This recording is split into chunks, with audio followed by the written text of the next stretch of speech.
الحمد للہ وحدہ والصلاة والسلام علی من لا نبی بعدہ اما بعد۔ معزز ناظرین و سامعین، آج کے درس حدیث کا موضوع ہے 4 نیکیاں جس آدمی میں جمع ہو جائیں وہ جنت میں داخل ہوگا۔ جی ہاں، جناب محمد رسول اللہ صلی اللہ علیہ وسلم نے فرمایا، من اصبح منکم اليوم صائما، تم میں سے کون ہے جس نے آج روزہ رکھا ہے؟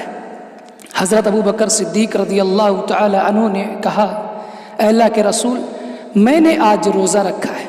پھر آپ صلی اللہ علیہ وسلم نے دوسرا سوال کیا، من عاد منکم اليوم مریضا، تم میں سے کون ہے جس نے آج کسی مریض کی عیادت کی ہے؟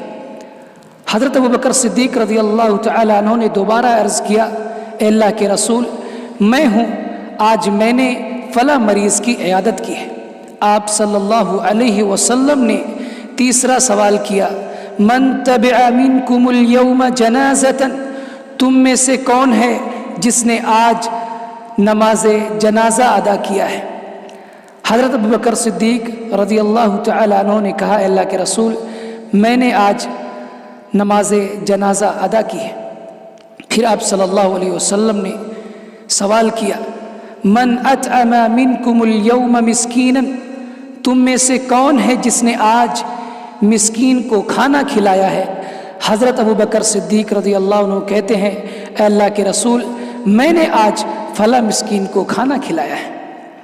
آپ صلی اللہ علیہ وسلم نے فرمایا، ایک دن میں یہ 4 نیکیاں جس آدمی میں جمع ہو جائیں وہ جنت میں داخل ہوگا۔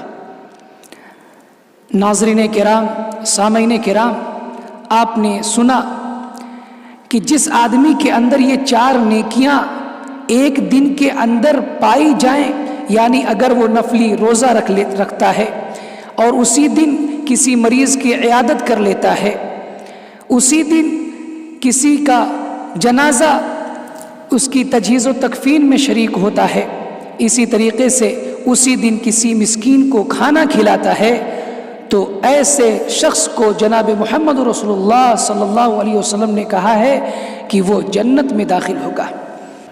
لہٰذا ہم تمام لوگوں کو چاہیے کہ ہم بھی نیکیوں میں بڑھ چڑھ کر حصہ لیں، نفلی روزے کا اہتمام کریں، مسکینوں کو کھانا کھلائیں۔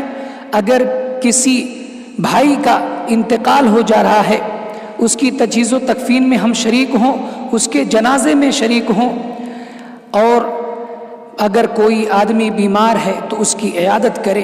یہ 4 نیکیاں اگر کسی کے اندر جمع ہو گئیں، اکٹھا ہو گئیں ایک ہی دن کے اندر، تو یقین جانیے کہ وہ شخص جنت میں داخل ہوگا۔ اللہ تعالیٰ سے دعا ہے کہ اللہ رب العالمین ہمیں تمام نیکیاں، خصوصی طور پہ ان 4 نیکیوں کو کرنے کی توفیق عطا فرمائے۔ آمین۔ تقبل یا رب العالمین۔